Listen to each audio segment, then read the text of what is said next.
This video is sponsored by Squarespace. Here's a secret. What you thought was the ultimate goal in miniature painting, it's a lie. Perfect blends, flawless transitions, ultra smooth surfaces, everyone says that's what makes a miniature great. But what if smoothness is actually ruining your miniatures? Let me show you why ditching the goal of smoothness might just change the way you paint forever. Today, I'm painting the Jabiran Alchemist from the Iron Sultanate from Trench Crusades. The stoic pose and intricate armor immediately caught my attention, and of course, I'm a little biased towards painting badass women. The gritty nature of Trench Crusades makes this model a perfect test subject for this video.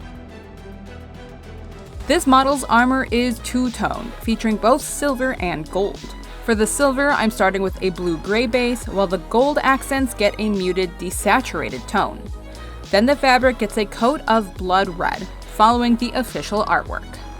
These base colors act as my midtones, setting the foundation for the highlights and shadows to come.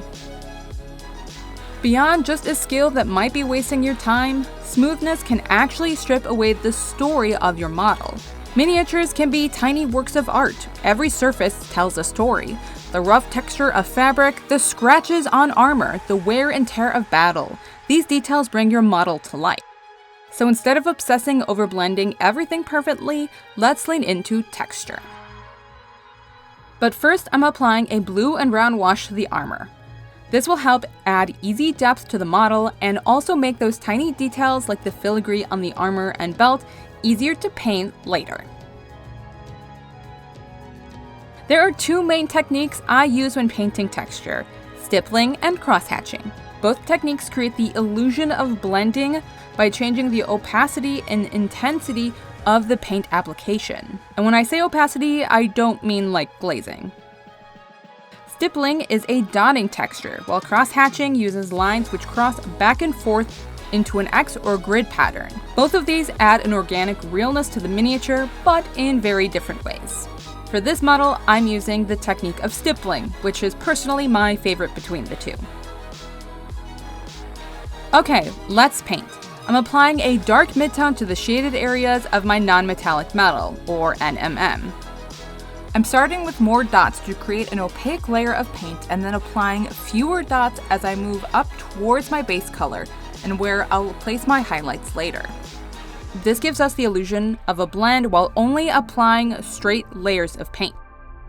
A good rule of thumb for painting NMM is to consider how one would paint the object volumetrically, as if the object were fabric or leather, and then paint it the opposite of that.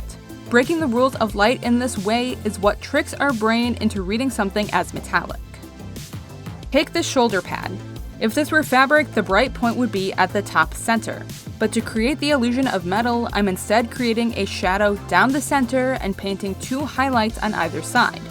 That light-dark light pattern is what sells the illusion.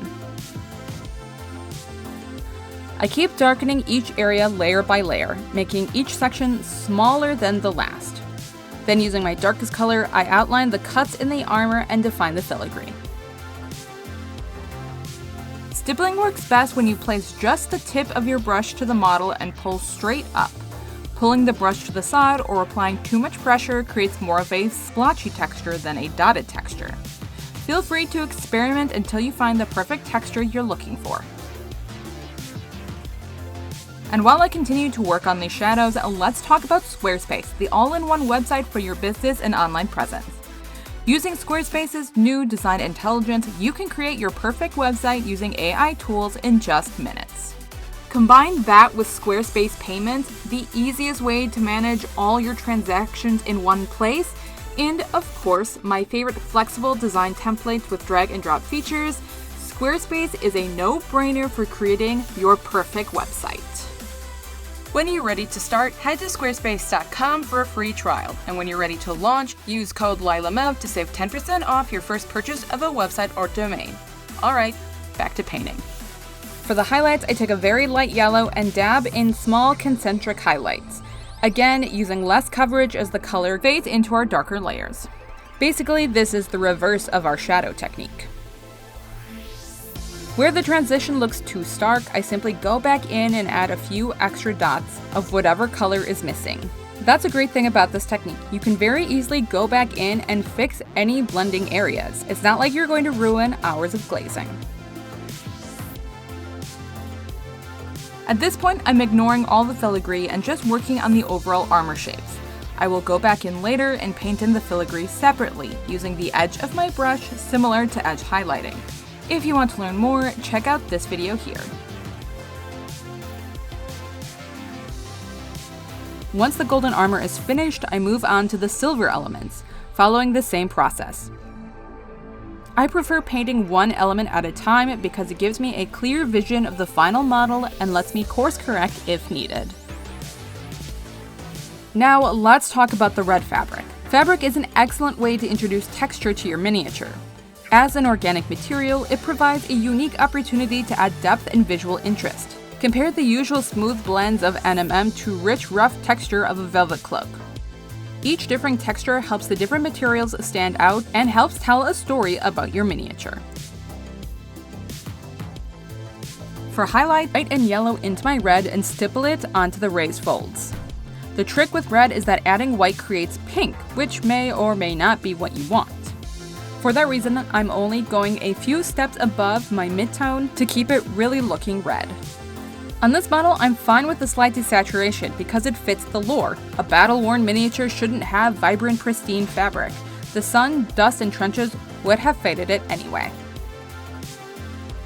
While stippling and cross-hatching can simplify the painting process by eliminating the need for glazing or wet blending, they come with their own challenges. Precise brush control is essential. You must place each stroke with intention. Ensure the paint is thin enough to create the delicate marks while maintaining enough opacity to build the illusion of blending. Mastering these techniques require a keen eye for balance, as the right amount of paint and stroke placement are crucial to achieving a smooth yet textured effect. For shadows, I mix a bit of black into my red and dab it into the recesses. I pay extra attention to areas in shadow, like under the backpack or the fabric layers.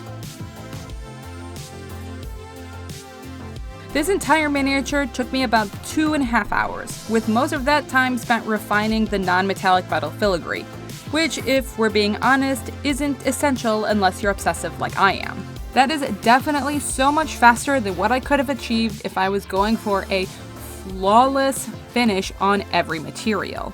There is not a single smooth blend on this miniature, and she looks fantastic and fits into the world of Trench Crusade perfectly. The takeaway for this video is to stop chasing smoothness. Miniature painting isn't just about achieving flawless blends, it's about using different techniques to tell a story. Hard edges, rough textures, and purposeful imperfections breathe life into a model, giving it character and depth that sterile smoothness can't always achieve. This battle-worn armor shouldn't look pristine, and the tattered fabric carries the weight of the history of the story. These textures add meaning to the miniature and reinforce the narrative of Trench Crusade.